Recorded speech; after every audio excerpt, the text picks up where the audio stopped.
అన్నయ్య, అది అమ్మని నాన్నని నాతో పాటు తీసుకెళ్తానన్నయ్య.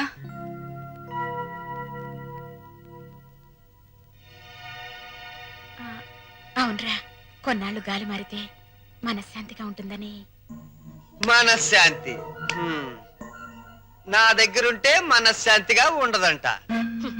నీ దగ్గర మనశ్శాంతి ఎవరికుంటుందిరా లోఫర్? ఇంతకీ వెళ్ళేది టెంపరీగానా పర్మనెంట్ గానా?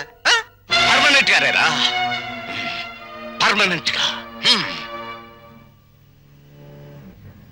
భగవంతుడా, తల్లి కడుపులో ఉన్న బిడ్డ ఆడో మగోని తెలుసుకునే తెలివిచ్చావు, కానీ ఆ పుట్టే బిడ్డ మంచివాడో చెడ్డవాడో అని తెలుసుకునే తెలివి ఎందుకు ఇవ్వలేదో ఇప్పుడు తెలిసింది.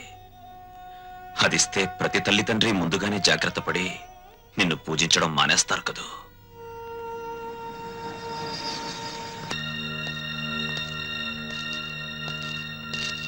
బావా, మీరా? కూర్చోండి బావా. మీరు చంద్ర గారింట్లో ఉన్నారని వెళ్తుంటే లక్కీగా మీరు ఇక్కడే కనిపించారు. మీకు గుడ్ న్యూస్ బావా. చెప్పండి. మీ అమ్మా నాన్న సుమతో కలిసి మా ఇంటికి వచ్చేసారు. మీ ఇంటికా? అవును, మీ పెద్ద తమ్ముడు కనపడిన కూబీ కదా, కొన్నాళ్ల పాటు కూతురింటికి వెళ్ళొస్తామంటే పర్మనెంట్ గానా టెంపరీగా అన్నా అంట. దాంతో మావయ్యకి ఒళ్ళు మండి పర్మనెంట్ గా అని చెప్పి వచ్చేసారు. వాళ్ళు తీసుకున్న నిర్ణయం మంచిదని నా అభిప్రాయం. మీరు కూడా ఒకసారి మా ఇంటికి వచ్చి వాళ్ళని చూస్తే వాళ్ళు ఎంతో ఆనందిస్తారని నా ఉద్దేశం. ఏం బావ మాట్లాడరే? మా పెద్దోడు కూబీ అని మీరే చెప్పారుగా. ఇప్పుడు నేను మీ ఇంటికి వచ్చి మా నాన్నని కలిస్తే మీరు నేను మా నాన్న కుమ్మక్కై ఒక చోటుకి చేరామని, మనమంతా ఒకటైపోయి వాళ్ళని వేరు చేశామని నాన్న అలరి చేస్తాడు. అది కరెక్టే. మా చెల్లెమ్మకు మా అమ్మ నాన్న అంటే పంచప్రాణాలు. మీరు సహృదయులు. ఇకపై వాళ్ళు క్షేమంగా ఉంటారు. అదే 10,000. తప్పకుండా.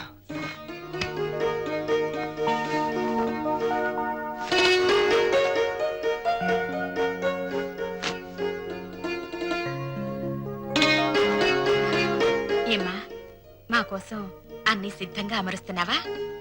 అబ్బే, అదేం లేదమ్మా. మరి మీ నాన్నగారికి మల్లె పువ్వు లాంటి తెల్లటి దుప్పటి తెళ్ళు ఇష్టమని, అవి లేనిదే సరిగ్గా నిద్ర పట్టదనేగా. ఉమ్,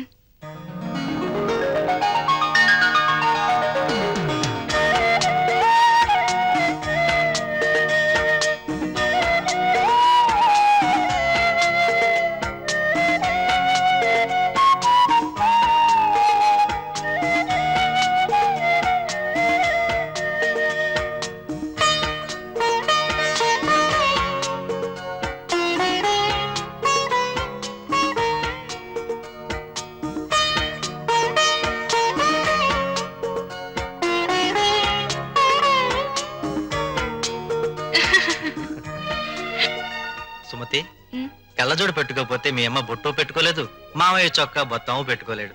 ఆ కళ్ళజోడు అడిగి తీసుకో, అలాంటిది ఇంకోటి తెస్తాను. అల్లుడు, మా ఇద్దరి మధ్య ఈ కళ్ళజోడు తగాదా తప్ప మరీ తగాదా రాలేదయ్యా.